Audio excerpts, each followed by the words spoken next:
Breaking news చూస్తున్నాం. సచివాలయంలో కులగణన సబ్ కమిటీ సమావేశమైంది. మంత్రి ఉత్తమ్ కుమార్ రెడ్డి అధ్యక్షతన భేటీ అయిన అధికారులు సబ్ కమిటీకి కులగణన నివేదిక ఇచ్చారు. రాష్ట్ర వ్యాప్తంగా 50 రోజుల పాటు సుమారు 1,3889 మంది సర్వే చేసి నివేదికను సిద్ధం చేశారు. ఈ సర్వేలో 96.9% కుటుంబాలు పాల్గొన్నట్లు అధికారులు తెలిపారు. కాగా ఈ నెల 5న జరగనున్న తెలంగాణ కేబినెట్ సమావేశంలో మంత్రి ఉత్తమ్ కుమార్ రెడ్డి ఈ నివేదికను మంత్రివర్గం ముందు ఉంచనున్నారు. దీనికి కేబినెట్ ఆమోదం తెలిపే అవకాశం ఉంది.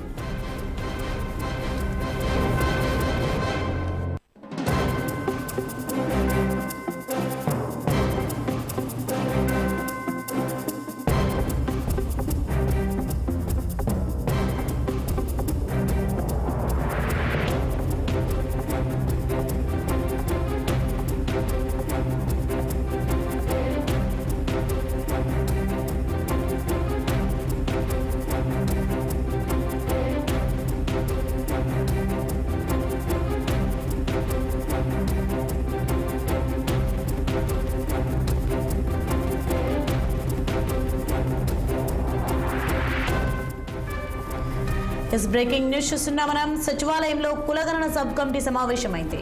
మంత్రి ఉత్తమ్ కుమార్ రెడ్డి అధ్యక్షతన భేటీ అయిన అధికారులు సబ్ కమిటీకి కులగణన నివేదిక ఇచ్చారు. రాష్ట్ర వ్యాప్తంగా 50 రోజుల పాటు సుమారు 1,3889 మంది సర్వే చేసి నివేదికను సిద్ధం చేశారు. ఈ సర్వేలో 96.9% కుటుంబాలు పాల్గొన్నట్లు అధికారులు తెలిపారు. కాగా ఈ నెల 5న జరగనున్న తెలంగాణ కేబినెట్ సమావేశంలో మంత్రి ఉత్తమ్ కుమార్ రెడ్డి ఈ నివేదికను మంత్రివర్గం ముందు ఉంచనున్నారు. దీనికి కేబినెట్ ఆమోదం తెలిపే అవకాశం ఉంది.